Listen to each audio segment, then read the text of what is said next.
And welcome back to episode number 2 of the Bases Loaded podcast by the Idiots Podcast Network.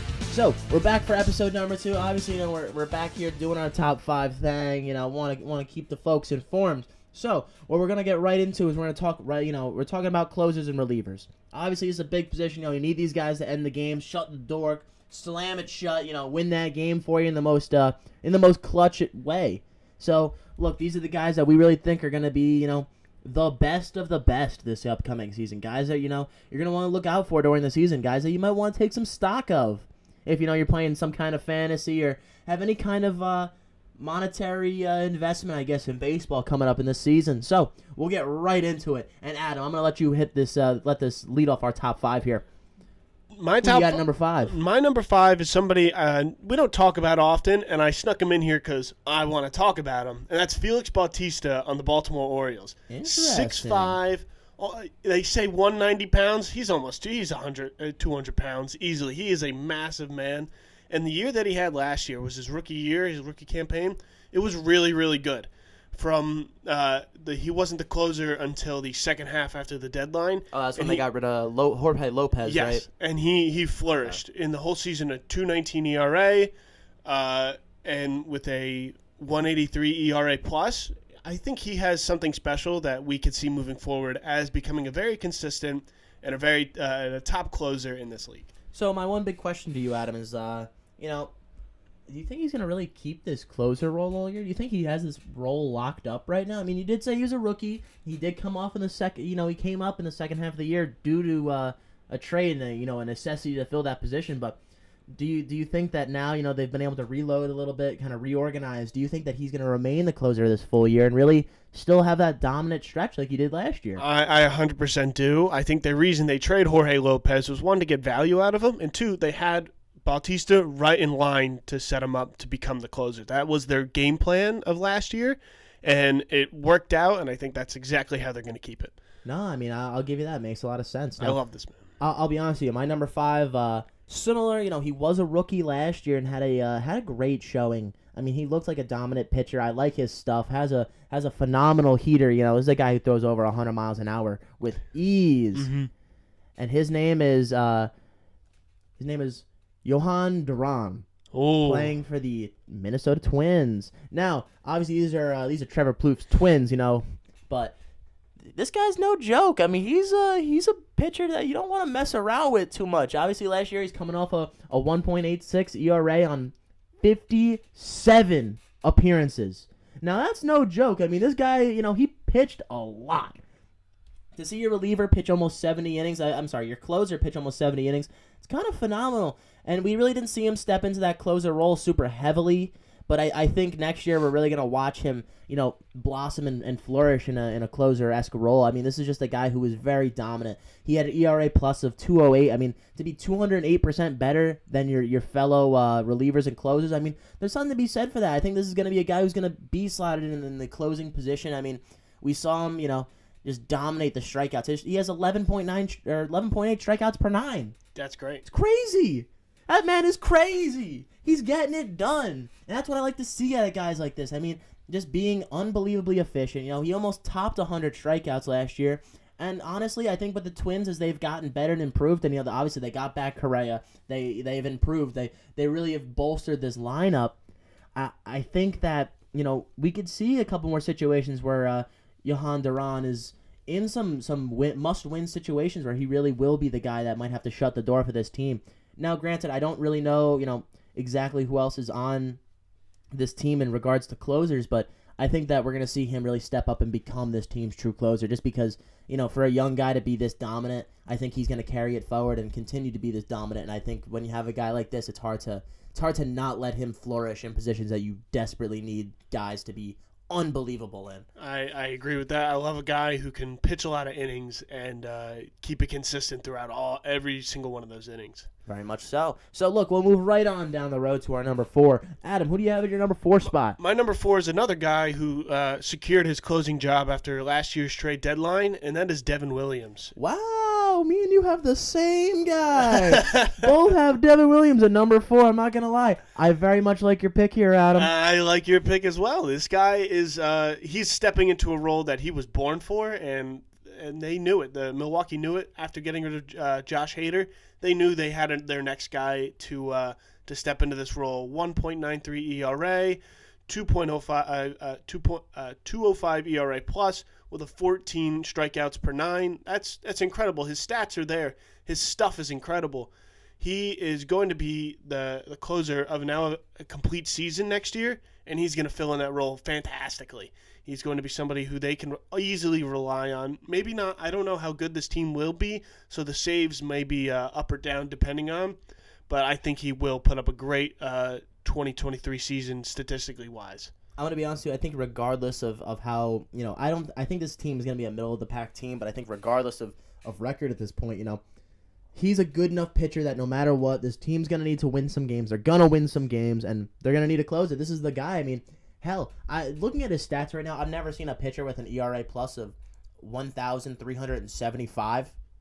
That I just can't stop looking at that. That is unfucking believable. It's incredible. Oh my god! I mean, I know that was his rookie season, but still, I mean, he's been able to be so much better than his fellow relievers and closers. And this is a guy that I really think is, they traded Hader for a reason.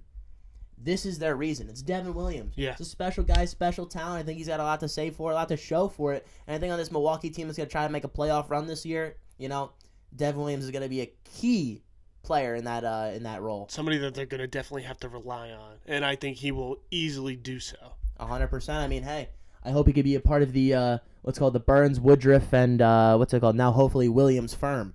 Hopefully we get that law firm really kicking. So. We'll move right on down the line to our number 3. Now, Adam, I'm actually going to lead this one off. Go for it. So my number 3 is going to be Ryan Presley of the Houston Astros. I'm not going to lie.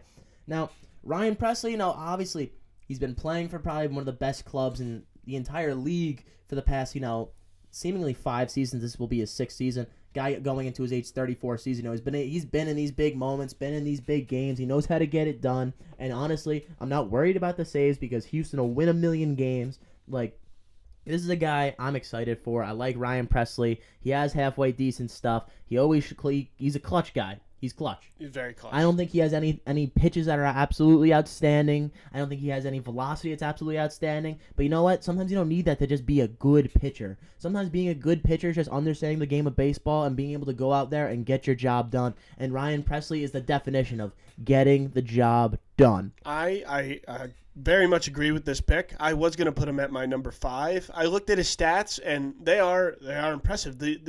Exactly what I wanted to say. He was the closer on the World Series team. That actually means so much because you have to be that guy to be able to be relied on. You make that last out of the whole season, and he did everything he had to do to win that World Series. And I really like that pick. What I went for my number 3 is Josh Hader, somebody that I think is on the other spectrum of Ryan Presley. Of where Ryan Presley doesn't have the greatest extra stats and everything, Josh Hader has all that kind of stuff. He has the special stuff, his special pitching, his arm angles, the everything. You see it. And then last year, it kind of went out the window when he got traded to San Diego. Out the window is an understatement. But hell, that shit crashed and burned. I think that's just a fluke. I think that's something you don't see. Something that isn't uncommon to see. When a player gets traded, they aren't as good as what they were. And I think in a year in San Diego, he's going to get more comfortable and be a better pitcher. And throughout his career, he's had a 15 strikeout per 9, keeping a below 3 ERA with a 2.71 after last year's blow up is still incredible. I think everything that he has, everybody knows Josh Hader. He was the best closer for the past 2-3 years. And I think we can't forget about this guy. I think he's somebody that will step up his game next year and will easily improve on what he did last year. No, I mean that's a fair point. I mean, we never know. Hader's a pretty big wild card right now because he's playing for one of the teams that's seemingly going to be a World Series contender, a guy that they're gonna need to be at the top of his game. No, I'm gonna be honest with you, Adam. I think the next 2 spots, I think we're both gonna agree. For number 2, I have Emmanuel Clase. Yep. And I want to ask you, your number 1's Edwin Diaz, isn't it? Absolutely. Good. I like to hear that. Absolutely. So, obviously we'll go over these 2 guys real quick. I like Clase. I like where Cleveland's a very young team. They got a young direction. Clase is a dominant reliever. I mean, this has been a guy who's never had an ERA above, 2.3 in his entire career. The last 2 years, he's been sub 1. So, sub 2. So, he's been a very, very lights-out closer, He gets the job done on a team that, may be a little finicky, very young. They might not get as many wins as they did last year. Last year could be a little fluky. But what I will say is that, Emmanuel Clase, his talent is undeniable. It's another guy who has, exceeding velocity on pitches like his cutter and his fastball. I mean, he's just hard to hit. And when you're throwing that hard, that consistently on pitches like a cutter, I mean, good luck, folks. You might not ever see the pitch before it hits the glove. What I love about Clase is that I knew that last year the Guardians didn't have a lot of depth at all in their bullpen. So they constantly relied on him to get more than one inning outs, one inning closes. And he consistently delivered on that, pitching 73 innings last year, 69 innings the year before. And he continues to deliver in every single inning that he pitches. That is what I see as extremely valuable at the closing position. Somebody who's going to be there every single night and can go for more than one inning each time. I think that is what is really incredible about Clase.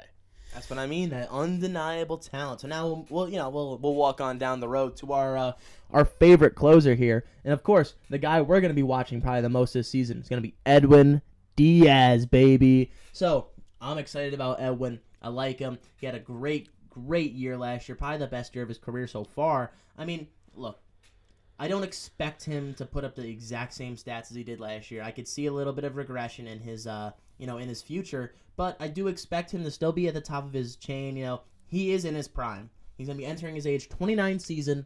The Mets look better than they've ever looked. I mean, I'm excited to see what he can do. I expect another very similar season to last year, Another year with 30-plus saves and hopefully a hell of a lot of strikeouts just like the last year. I mean, hey, this is a guy I'm excited for, a guy I think that can really be special, and someone the Mets are going to constantly look to close that door, baby.